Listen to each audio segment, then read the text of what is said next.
Juicy and tender Filipino pork adobo braised in the Instant Pot makes for a quick and easy dinner recipe that can be enjoyed even on the weeknights. So stick around.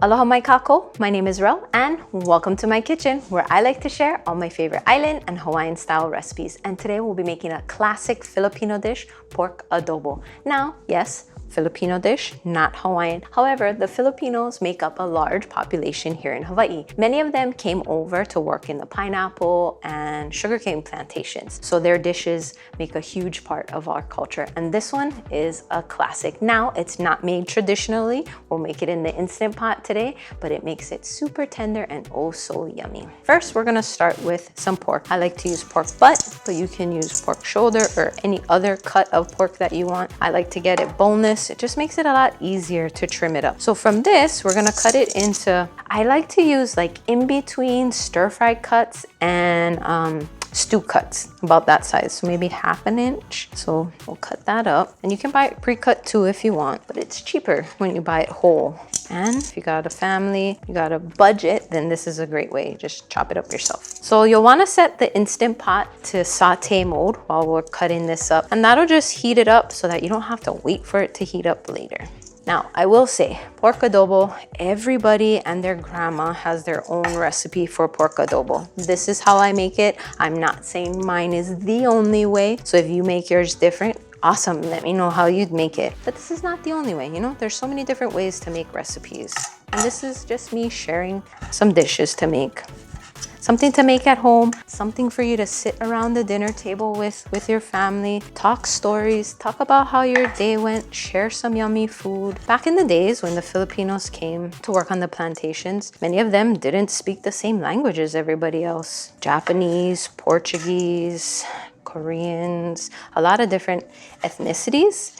And they had to come up with a way to speak to each other. So Pidgin was born, and that's like a Creole mix of it. But what really got these people to sit together and hang out is food. At lunch, they would all bring together their lunches and everybody would share like, oh, what do you have today? What do you have? And well, I made this, I made that. And you learn about all these different cultures and all their yummy foods. I think it's super cool. And then came the blended version of that, right? So a nationality or an ethnicity makes it like this, and then you blend it with another ethnicity to come up with this like ultimate mixed dish. So yummy. Cube these up. So I like to make them about yay big. Make sure you got a good knife, that helps. Now up to you. If you like the fat cap here, you can leave it. If you don't like it, you can trim it off. Today, I don't know, let's trim it off.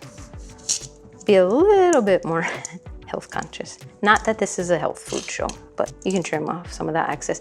A lot of that is flavor. So the other thing is you could just trim that off just so you don't eat that part, but toss it in so it gets cooked down. We'll leave a little, couple more, and we'll get going.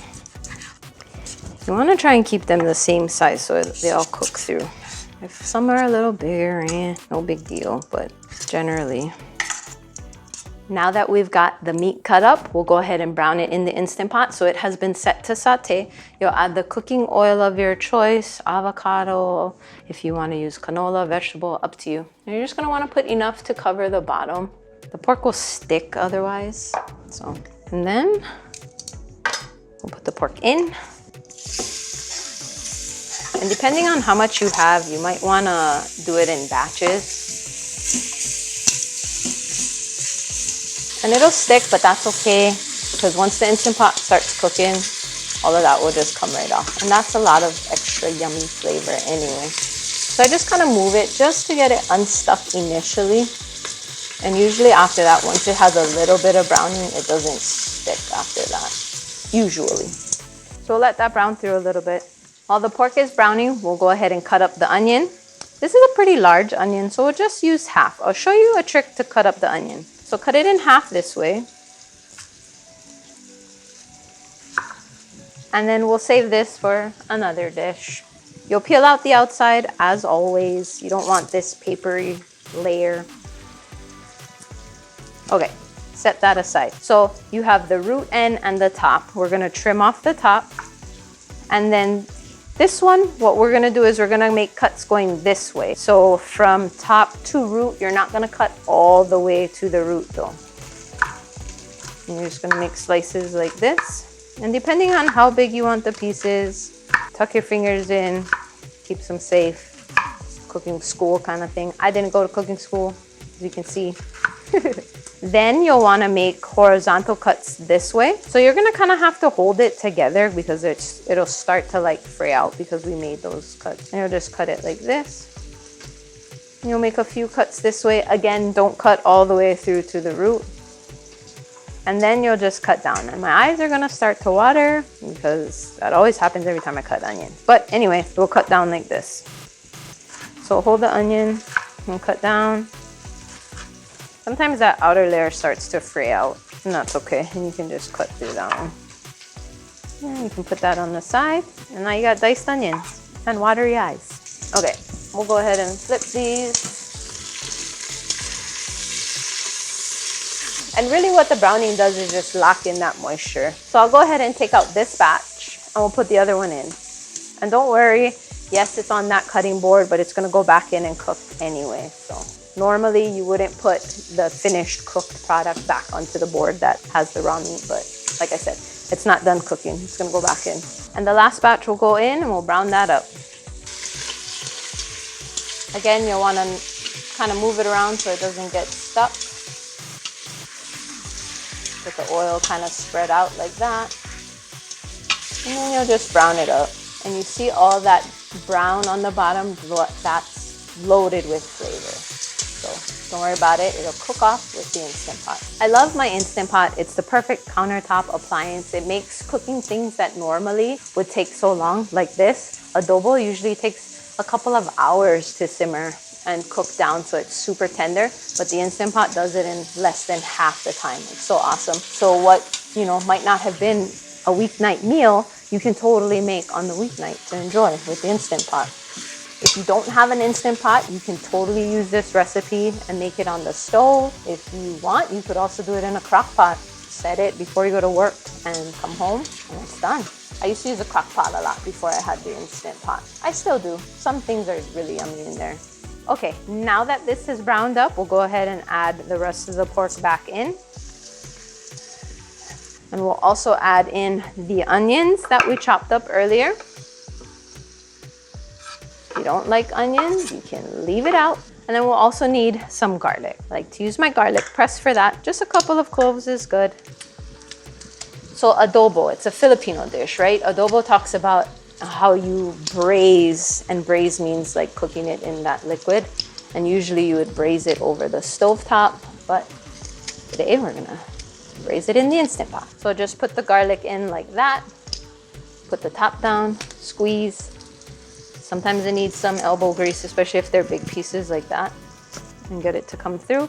And you just use your knife and go ahead and cut down like that.